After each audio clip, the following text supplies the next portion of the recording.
네, 아침엔 매일경제 두 번째 키워드는 자중자애입니다. 어떤 뜻이냐? 스스로 행동이나 말 이런 것들을 무겁고 신중하게 한다라는 뜻을 담았는데 오세훈 서울시장이 비교적 자신과 가까운 이준석 국민의힘 대표에 대해서 자중자애하는 자세가 필요하다라는 뜻을 전달했습니다. 조대진 변호사님, 관련한 기사들 살펴보고 이야기를 이어가도록 하죠. 고립이 깊어지는 이준석 국민의힘 대표, 정미경, 한기호 등 우군도 여 지도부에서 줄 사퇴하고 있다는 서울신문 기사가 있습니다. 정미경, 한기호 이 두 정치인은 조 변호사님 비교적 이준석 국민의힘 대표와 정치적 운명이랄까요? 같이 했던 분이라고 봐야겠죠. 네, 많이 이준석 대표에 대해서 우호적인 발언이라든지 그리고 이준석 대표의 편을 드는 그런 발언들을 많이 해왔었는데요. 이제는 정미경 최고위원도 그렇고 한기호 사무총장도 그렇고 직을 내려놨습니다. 네. 직을 내려놓으면서 비대위 쪽에다가 힘을 실어주는 그런 모습을 하면서 지금 이준석 대표가 13일 날 그 기자회견을 하도록 지금 예정되어 있지 않습니까? 네. 정면 충돌을 지금 예고를 하고 있는데 이런 부분들에 대해서 오히려 우려심을 나타내면서 조금 이준석 대표가 좀 자제해야 되지 않겠느냐, 법적 대응에 대해서도 조심스러워야 되지 않겠느냐 이런 의견들을 내고 있어서 네. 지금은 사실상 이준석 대표가 같이 가고자 했던 사람들마저도 지금 좀 이탈하고 있는 모습이어서 그 정치적 형세로 볼 때는 좀 고립되고 있지 않나 이런 생각이 좀 듭니다. 네. 정미경 최고위원은 어제 국회에서 최고위원직에서 사퇴하면서 이준석 국민의힘 대표에 대한 당부의 메시지도 잊지 않았는데요. 정미경 최고위원 그동안 이번 그 상황이 이준석 당대표를 쫓아내기 위한 정치적 야합이다 이렇게 강도 높게 비판을 했었는데 어제는 조금 분위기를 달리한 메시지를 내놨습니다. 직접 들어보겠습니다. 저는 오늘 최고위원직을 사퇴합니다. 이제는 더 이상 거대한 정치적 흐름을 피할 수 없는 상황 앞에서 고통스러운 마음으로 서 있습니다. 우리에게 벌어지고 있는 지금의 여러 상황들이 현실의 지표들이 저에게 위험하다고 모두가 공멸할 수 있다고 직감하게 해주고 있습니다. 그래서 지금은 무엇보다 당의 혼란과 분열 상황을 빨리 수습해야 하는 것이 먼저라고 생각했습니다. 지금 이준석 대표는 대장의 길을 가야 돼요. 대장부의 길을 가야 돼요. 왜냐하면 대표니까. 근데 어찌됐든 본인에게도 책임이 있잖아요. 여기서 대표가 조금 더 나가면 당이 더 혼란스러워지는 거, 위험해지는 거거든요. 가처분이 받아들여지든 안 받아들여지든 그거는 이긴 게 이기는 게 아니고 지는 게 또 지는 것도 아니에요. 대표는 멈춰야 됩니다. 네, 이기는 게 아니고 지는 게 아니다. 이준석 당대표는 대장의 길을 가야 한다. 이렇게 정미경 최고위원이 이 대표를 향해서 고언을 던졌는데 윤희석 대변인 정미경 최고위원의 사퇴 변 어떻게 들으셨어요? 네, 정확하게 다 말씀하신 걸로 보입니다. 일단 이준석 대표가 억울한 부분이 있고 개인적으로는 본인이 어떤 권리 침해를 당했다. 이 부분을 호소할 수 있는 상황은 충분히 이해하지만 다른 평범한 정치인도 아니고 당대표입니다.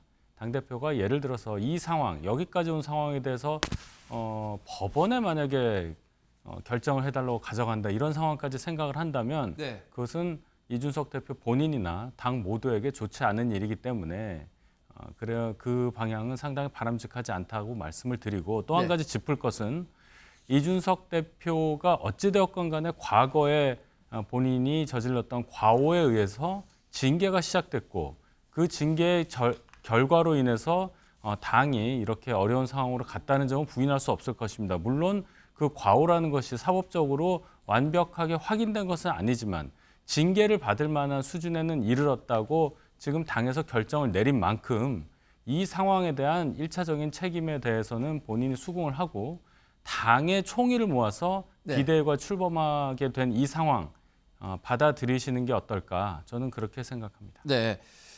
국민의힘 당과 관련한 소식을 전하다 보니까 실제 당협위원장을 맡고 있는 김재섭 위원장에게도 조금 더 추가 질문을 드리겠습니다.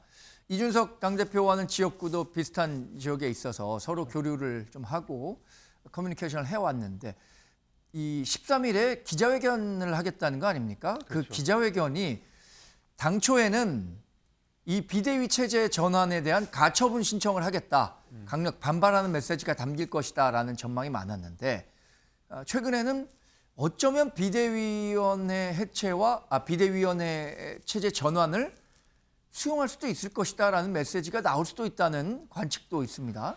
글쎄요. 그러니까 최근까지 제가 이준석 대표 측근에게 확인한 결과는 네. 이준석 대표는 강경하게 대응을 하겠다라는 것이 기본적인 태도인 것이고 네.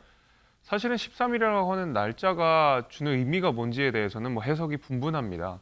원래는 비대위원회가 출범하는 그 즉시 가처분 신청을 하기 때문에 네. 사실은 오늘 아마 가처분 신청을 직접 할 테고 13일은 공휴일이기 때문에 사실은 가처분 신청을 할 수가 없는 상황이거든요. 그러다 보니까 그러면 오늘 가처분 신청을 하고 네. 한 나흘, 닷새 정도를 지켜보고 있다가 13일에 자신의 소회라든지 아니면은 그간의 비대위 출범 이후에 뭐 비대위원들이 인선되는 과정이라든지 이런 것들을 종합적으로 이야기를 하면서 동시에 어떤 자신의 부당함들을 호소하는 방식이 되지 않을까라고 막연하게 좀 추측이 네. 됩니다.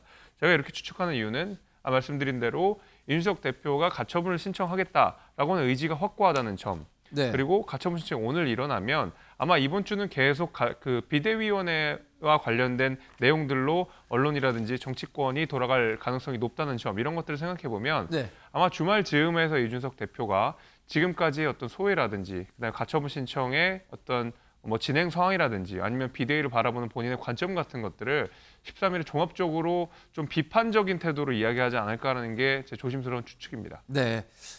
한국일보 사면을 보면요. 이준석계 당 지도부는 이제 해산 수순에 돌입했다. 그래서 힘 빠진 비대위 저항 이런 제목의 기사를 실었는데요. 실제로 어제 이 대표를 지지하는 국민의힘 바로 세우기가 긴급 토론회를 열었는데 당초 100명 정도가 참석할 것으로 예상이 됐었는데 실제 참석자는 30명 정도에 불과했다는 기사를 함께 실었습니다. 이 대표를 지지하는 모임에서도 자진 사퇴를 요구하는 목소리가 나왔다라고 보도를 하고 있는데 권지웅 의원님 실제로 이준석 대표의 앞으로의 행보 조심스럽게 전망해 본다면 어떻게 예상하세요?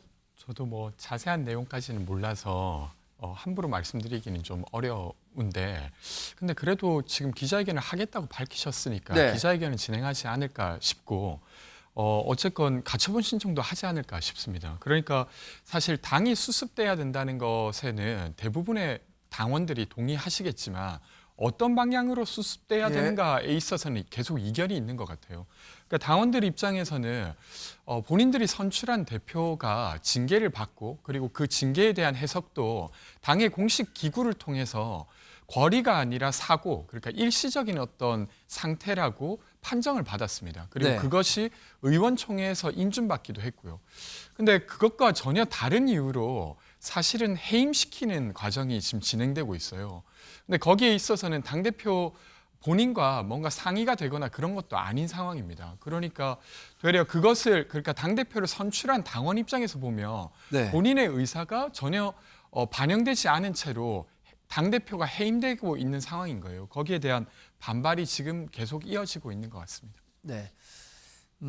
비대위원장 화환평에 올랐던 오선 중진 주호영 의원 보도를 보면 주호영 의원이 비대위원장직을 수용하기로 뜻을 정한 것으로 알려진 가운데 비대위원회는 윤핵관 인사 등이 얼마나 참여할지가 관심이라고 보도를 하고 있습니다.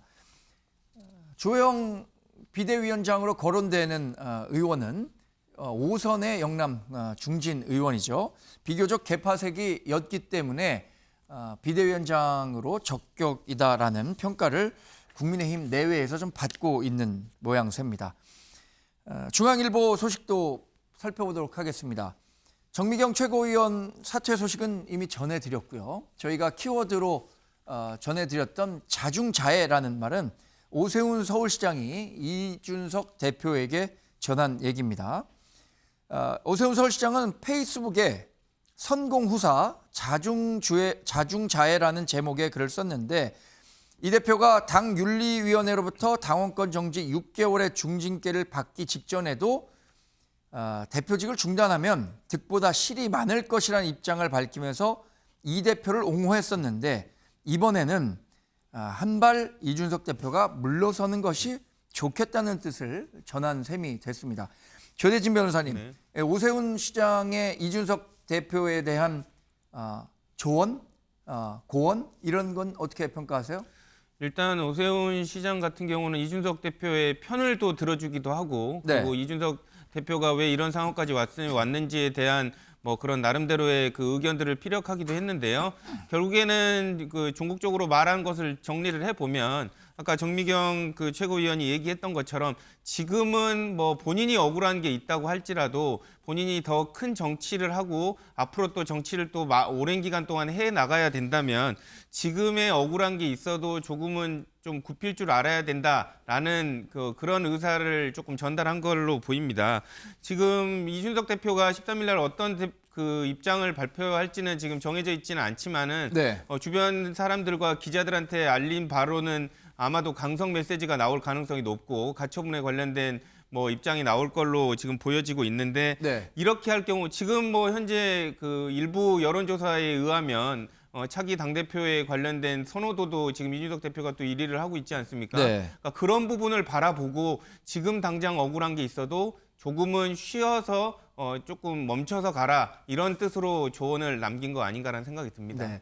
조 변호사는 이준석 대표와 방송 활동을 하면서도 자주 교류를 했었고 이준석 대표를 개인적으로 좀 아끼는 관계일 것 같은데 실제로 어떤 조언 해주시겠습니까? 만난다면. 뭐 그 많은 능력을 가지고 있죠. 많은 능력을 가지고 있고 또 똑똑하고 그리고 뭐 추진력도 있고 이렇게 한데 뭐 제가 보는 입장에서 뭐 감히 뭐 말씀드리기는 좀 어렵긴 하지만 제가 이제 국민의 입장에서 조언을 한다면 본인이 가지고 있는 여러 가지 능력들을 다 보여주지 않은 상태에서 이렇게 어떤 한 가지 이벤트 때문에 이렇게 좌초하거나 또 실수를 하기보다는 조금 기다려서 더 큰 기회를 모색하는 게 더 낫지 않을까 그런 생각이 듭니다. 신인규 전 국민의힘 상근 대변인, 이준석 대표 시절에 국민 경선을 통해서 대변인이 됐던 분인데 어떤 얘기를 했었는지 어제 나온 얘기가 있습니다.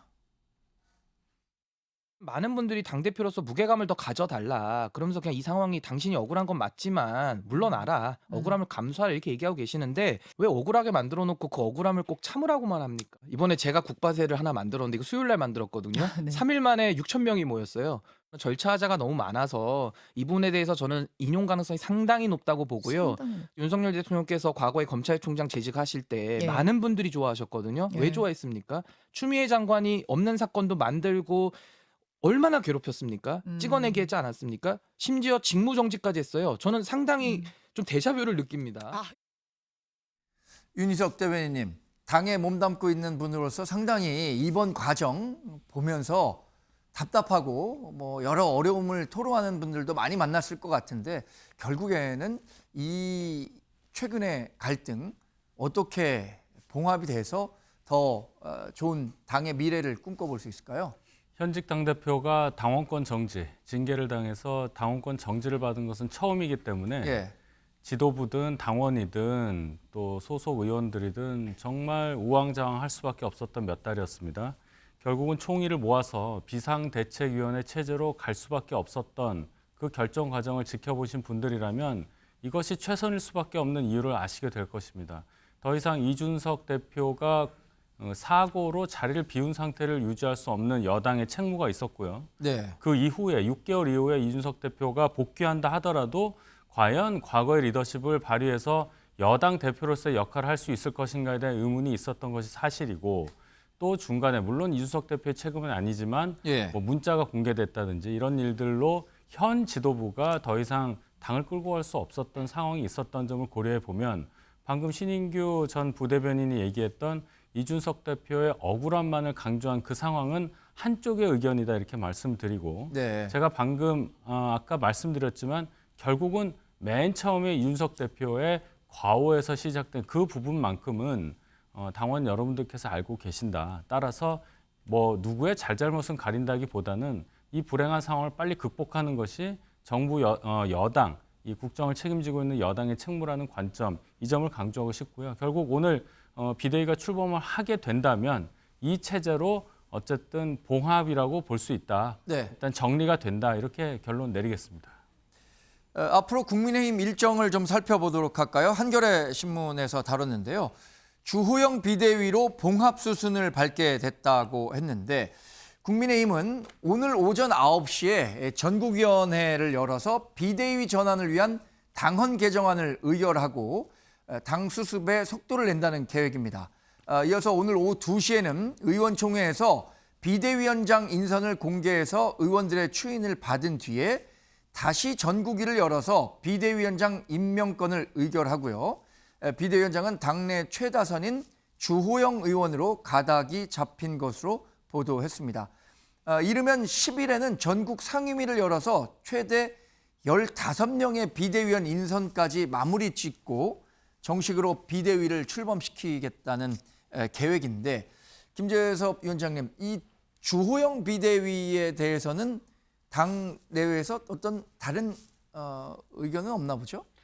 일단 국민의힘 내부 중진이 비대위원장을 맡아야 된다라는 데에서는 공감대가 있는 것 같고 사실 국민의힘 내부에 중진이라고 부를 만한 분들이 많지 않습니다. 아무래도 뭐 그런 부분들 좀 있기 때문에 대개 다선 의원들은 다들 하마평에 한 번씩 올랐는데 그래도 주호영 의원이 저는 최종적으로 비대위원장이 되는 것으로 가닥이 잡힌 가장 큰 이유는 네. 앞서 지적해 주신 대로 개파색이었다는 점이 하나가 있었고 네.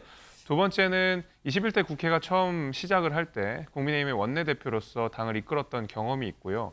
당시는 김종인 비대위 체제였거든요. 그 당시 원내대표로 비대위원회에 참여를 하면서 당의 혼란들을 수습했던 경험들이 분명히 있습니다. 네. 그리고 다선을 하면서 특히 이제 영남에서 하면서 지역 기반이 튼튼하다는 점, 그다음에 다른 의원들과 유대관계가 굉장히 좋다는 점, 여러 가지 평가들로 인해서 가장 무난한 인사가 아닌가라는 평이 당 안팎으로는 분명히 있습니다. 네. 저는 그래서 지금 하마평에 올랐던 여러 인사들보다는 주호영 의원이 가장 합리적인 인사다, 가장 좋은 인사다라고 저는 생각이 되는 상황이고 예. 지금 상황에서 이준석 대표와 당내 갈등이 첨예화되고 있는 상황 속에서 이른바 윤핵관으로 불리는 분들이 전면에 또 나서게 되면 그에 대한 또 반발심도 분명히 있을 것이거든요. 네. 그런 의미에서는 아마 주호영 의원이 가장 합리적인 인사가 아닌가라고 저도 평가를 하게 됩니다. 네. 윤희석 대변인님, 지금 김재섭 위원장 얘기한 것처럼 비대위원을 누가 맡게 되느냐. 비대위원장은 일단 주호영 의원 쪽으로 중지가 좀 모아지는 분위기인데 비대위원은 최대 15명으로 예상이 되고 있잖아요. 비대위원이 어떻게 꾸려지는지도 상당히 관심이잖아요. 예. 뭐 어떤 식의 논의가 좀 되고 있을까요? 특히 이 권성동 원내대표가 비대위원에 포함돼야 되느냐, 그렇지 않아야 하느냐를 두고는 좀 이견이 있는 것으로 알려졌는데요. 예, 일단 당원상 비대위원은 예. 비대위원장이 상임 전국위의 의결을 거쳐서 임명을 하게 됩니다. 네.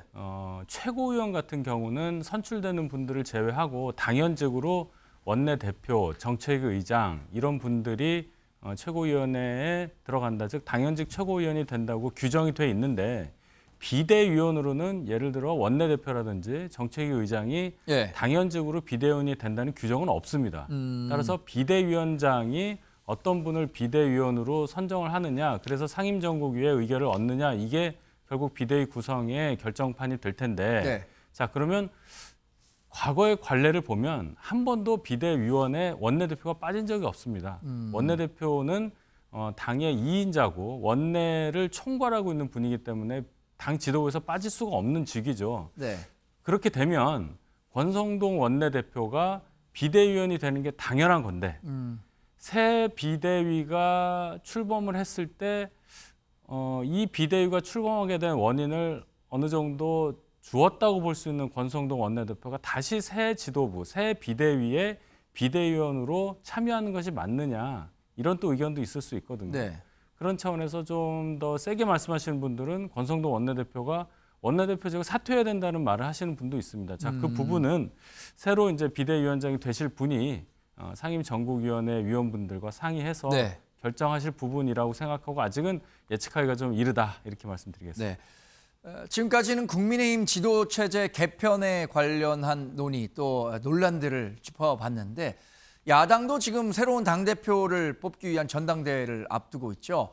현재까지 누적 득표율 이재명 의원이 74.15%를 기록하면서 압도적인 1위 자리를 이어가고 있고 2위는 97세대를 대표하는 의원이죠. 박용진 의원 또 강훈식 의원이 3위에 올라 있습니다.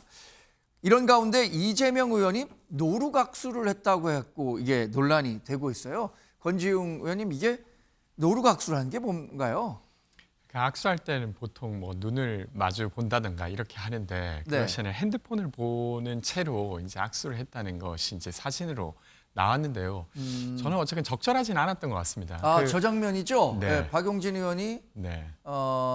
실제로 악수를 권했는데 박용진 의원과 눈을 마주치지 않고 자신이 하고 있던 휴대폰에만 집중하면서 악수를 했기 때문에 노루각수라는 표현이 나온 거군요. 그러니까 후보들은 계속 예. 붙어 다니기 때문에 같이 다니기 때문에 그러니까 이제 연설을 하고 나면 이제 관례상 이제 악수를 하고 네. 이런 횟수가 워낙 잦다 보니까 저런 일은 있을 수는 있다고 생각합니다.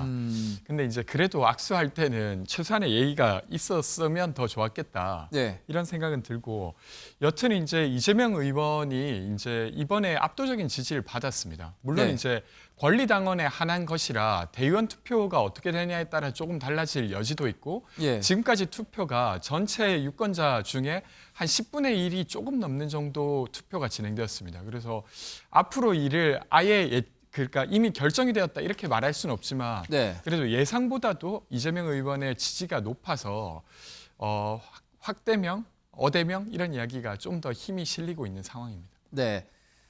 박용진 의원 노룩악수의 피해 당사자라고 할까요? 사당화를 꼭 막겠다. 그러니까 이재명 의원을 중심으로 한 사당화가 우려되는 만큼 이것을 막기 위해서라도 열심히 더 뛰겠다라는 메시지를 강조하고 있는데 그런데 이번 그 주말까지 나온 득표율만 놓고 본다면 이재명 의원은 예상보다도 훨씬 더 높은 득표율을 기록하고 있습니다. 그 배경이 어디에 있는지 경향신문에서 좀 분석을 해본 것 같아요. 윤 대통령 견제 심리가 크게 작용했다는 건데 윤 대통령의 오만과 독선을 막기 위한 민주당원의 표심이 결집됐고 이것이 민심과 얼마나 차이가 있는지 이런 것들을 극복하는 것은 과제가 될 것이다 라고 보도를 하고 있습니다. 조대진 변호사님, 이 경향신문의 분석 결과는 어떻게 판단하세요? 실제로 이 민주당원의 표심이 이재명 의원에게로 결집된 거죠? 지금 뭐 수치상으로는 지금 나오고 있는 뭐 지금 다 진행은 되지는 않았습니다만은 민주당원의 표심 자체는 아까 그 권지웅 의원께서 얘기해 주신 것처럼 확대명, 어대명 뭐 이 기조를 뭐 이렇게 확인시켜 주는 그런 분위기로 나가고 있습니다. 네. 그러나 이제 뭐 중반으로 가면서 그 아까 말씀드렸던 그 박용진 의원이 또 어느 정도 추격할지에 관련돼서는 또 아직 뭐 의문이기 때문에 그 격차가 벌어질지 이 부분은 좀 지켜봐야 될 것 같습니다만은 아마 이대로 계속 진행된다면 뭐 당대표에 관련된 그 가능성은 이재명 그 후보가 이재명 의원이 가장 높다라고 보여지는 상황입니다. 네. 하지만 이제 그 민주당원들이 이재명 그 의원을 당대표로 뽑는 것과 또 국민들의 그 지지와의 그 괴리가 있을 수가 있기 때문에 네. 이런 부분들이 지금 뭐 윤 대통령에 대한 지지율이 뭐 급격히 낮은 상태로 지금 떨어지고는 있지만 민주당의 지지율이 또 그렇게 많이 올라가고 있는 건 또 아니거든요. 네. 그러니까 그런 부분들을 비추어 봤을 때 이런 부분들을 얼마만큼 효과적으로 빨아들일 수 있냐 이 부분도 새로운 당대표가 고민을 해봐야 될 지점이 아닌가 생각이 듭니다. 네. 윤희석 대변인님, 지금까지 야권을 대표하는 패널 분들이 국민의힘 돌아가는 것에 대해서 굉장히 신랄한 비판을 하는 얘기를 많이 들으셔왔는데 이번에는 민주당의 당대표 선거에 대해서 국민의힘 당원으로서는 어떻게 평가하시는지도 한번 궁금합니다. 일단 이재명 의원이 당대표 되는 거는 워낙 예상이 많이 됐으니까 그렇다 네. 치고 물론 이제 표가 너무 쏠리는 부분이 있어서는 방금 말씀하신 부분이 있고 제가 좀 눈여겨보는 것은 최고위원 선거입니다. 네. 아직 10% 정도 진행됐으니까 단정적으로 말씀드릴 수는 없는데 5명 뽑는 중에 4명이 소위 말하는 친명계란 말이죠. 네. 그렇게 되면은 대표 1명에다가 4명이 그럼 선출직이 되고 전체 9명의 최고위원회 구성으로 알고 있는데 나머지는 지명직 2명에 당연직 하나 있으니까 결국은 9명의 민주당 최고위원회는 앞으로 이재명 대표와 1명 고민정 의원을 제외한 모두 친명계 사람들로 네. 구성이 된다. 그럼 8대1입니다. 8대1 구성을 가진 당 지도부가 다양한 당내 의견을 통합할 수 있느냐, 네. 또 다양한 당내 의견을 반영해서 좀 더 폭넓은 정치를 할 수 있겠느냐, 예. 그런 의문을 갖게 되는 거죠. 결국은 방금 말씀하셨지만은 윤 대통령만을 견제하기 위한 어떤 강성 지도부가 들어서면서 여야 대치 국면으로 끌고 가는 게 아니냐. 결국은 국민 전체의 목소리를 담는 그런 야당의 움직임이 기대되느냐. 그 부분에 대한 의문은 남습니다. 네.